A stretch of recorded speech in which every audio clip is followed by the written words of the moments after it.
Greetings, ladies and gentlemen. I'm your narrator, Not-So-British-Brit, and today's narration is Angels of Destruction, Chapter 1, Awaken. Please enjoy. I woke, dazed and confused. No idea where I was or how I got there. Near complete darkness greeted my eyes. All of a sudden, a sharp pain in my head struck, like 1,000 needles piercing my skull. The pain was near unbearable. As I pushed past it, my eyes started to focus in the dark room I had found myself in.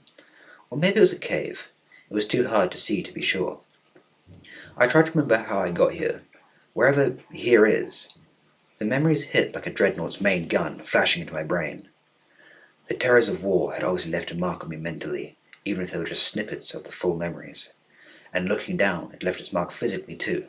A prosthetic arm greeted my gaze, and seemed to move like my real one, but for some reason it seemed larger than it should.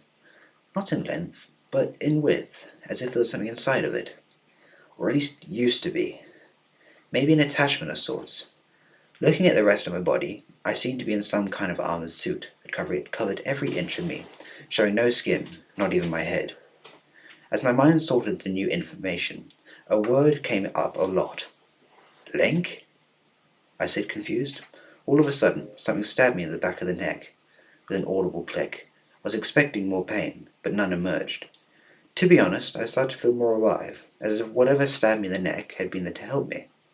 As I looked down once again, some sort of heads-up display had made its way in front of my face. It was bright blue and showed many different icons. Okay, what equipment do I have? I spoke. It wasn't directed at anyone, but as I did, an artificial voice started to speak. LA-850 Direct Energy Rifle fully charged. Wrist blade, 0% integrity. Repairs advised. Would you like me to list the rest of your gear, Lieutenant? Sure, I said, feeling way out of my depth. Whoever this AI was, it sure as hell knew more about me than I did myself. Other functional gear includes jump assist thrusters, thermal visor, area scan, night vision, and voice modulator. Please activate night vision. I tried my best to sound stoic. Not sure why, though. I looked around, expecting some kind of cave or something. What greeted my eyes was nothing of the sort. Bodies scattered the floor, all wearing the same armor as me. All had broken visors. Through the cracks, skulls stared back at me. They looked like they'd been there for centuries at least. After a closer inspection of my surroundings, I concluded that I was in some kind of crashed dropship. There was a thick layer of dust on every inch of the craft, including myself. How long have I been here? And where is here? We are on planet Hawkins Bravo, second planet in the Hawkins system. You have been in cryogenic sleep for 10,574 Terran years, 3 Terran months, and... What the hell? Why so long? Why wake me now? As per protocol, soldiers suffering concussion or other similar injuries are placed under cryogenic sleep, as it allows the brain to heal, and are only taken out of cryogenic sleep by a fellow soldier or if enemies or unknowns are present. And which woke me up? Unknowns are trying to breach the hull. As the computer finished speaking, as if on cue, the sound of angry yelling in an unintelligible language and the sound of burning bounced around the craft. It must have been some kind of primitive version of the classic-style welder, obviously failing to melt the thick graphene hull.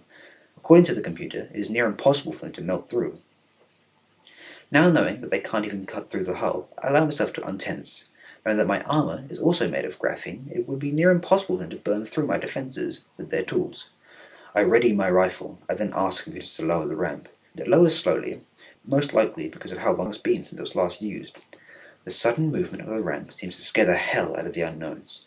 Before I can see the outside, I can plainly hear the outside occupants scramble around in fear, light whimpers coming from them. The door suddenly drops with speed, seeming to get past whatever was slowing it. An immensely strong light blinds my eyes. I really should have turned off my night vision. Well, that seems to be the end of this story. I hope you enjoyed, because I sure hell enjoyed narrating it.